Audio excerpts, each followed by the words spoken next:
You ever feel more alive at home than anywhere else? Not bored, not stuck, just right. There's a certain kind of peace that only appears when you're in your own space, surrounded by the things that make you feel grounded.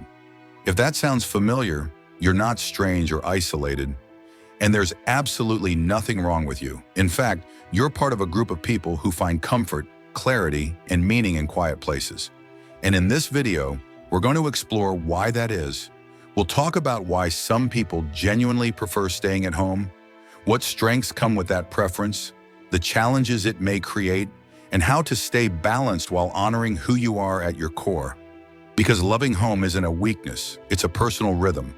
And for many, it's the rhythm that makes life feel safe and manageable. Let's start with something simple. Loving home is a way of living, not a problem. Some people refuel their energy through noise, crowds, movement, and constant interaction. They thrive on stimulation. Others get their energy from quiet and solitude. They recharge in places where they can breathe without pressure. Both ways of living are valid. Both can be healthy. The difference is simply where your energy comes from and how your body and mind recover after a long day. For many people, home isn't just a building.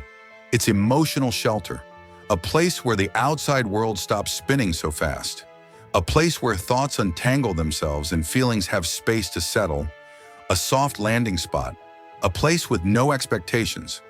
When someone tells you they feel more alive at home, what they really mean is that home gives them something the world often doesn't: room to exist without performance. One of the biggest reasons home feels so right for so many is because of how deeply it supports their inner world. Some people have rich internal lives, their imagination is vivid, their thoughts are textured, their emotions have depth and layers. For them, quiet moments aren't empty, they're full. A cup of tea steaming on the table, sunlight shifting across the floor, the comforting sound of pages turning. These aren't small things, they're grounding moments.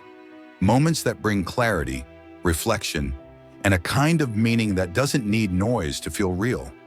Inside their mind, things move softly but powerfully. The outside world, by contrast, can feel too loud, too fast, too demanding. Home becomes the space that nurtures that inner world instead of overwhelming it. Another reason many people love staying at home is the sense of predictability and control. In a chaotic world, home is a space where you can choose what happens. You decide the light, you decide the sound, you decide the pace. You choose whether the room is bright or softly lit, whether the music plays or silence fills the air, whether the evening is slow or purposeful. For people who are easily overstimulated or sensitive to sudden changes, this sense of control isn't about avoidance. It's about emotional regulation. It helps them think clearly, feel steady, and function in a healthier way. And here's something important. People who love staying home often carry strengths that the outside world underestimates. They are excellent at focusing. When the world quiets down, their minds sharpen. They can follow a thought all the way to the end, solve problems deeply, or create work that requires patience and detail. They often develop strong self-awareness. Time alone gives them space to understand their feelings, recognize what drains them, and figure out what they truly want out of life. They tend to be creative. Silence gives them room to generate ideas, imagine possibilities, or create personal projects. Whether they write, paint, plan, craft, or dream, their creativity grows in the quiet. They build supportive routines.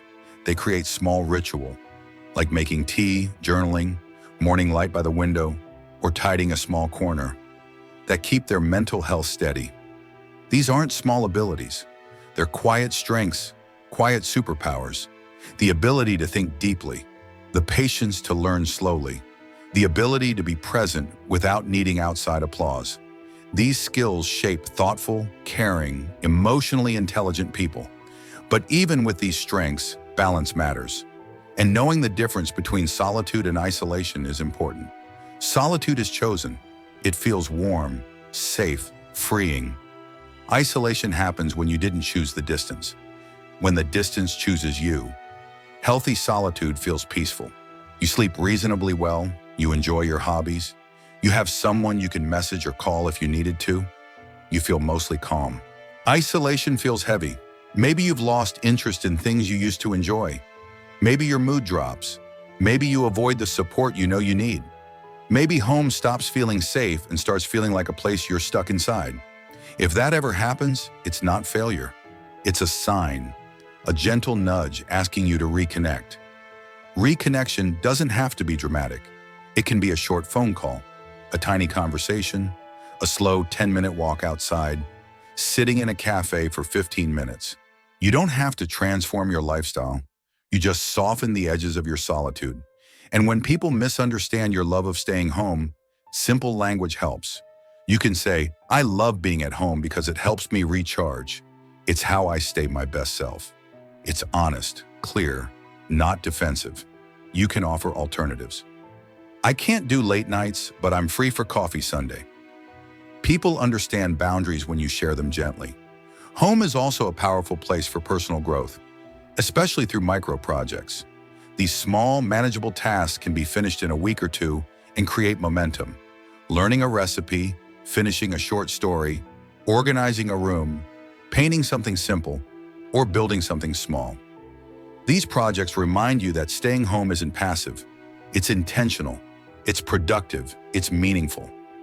Now let's talk about something that hurts many home lovers, the idea that they're missing out. Society tends to praise visible activity, travel, parties, packed schedules, constant movement.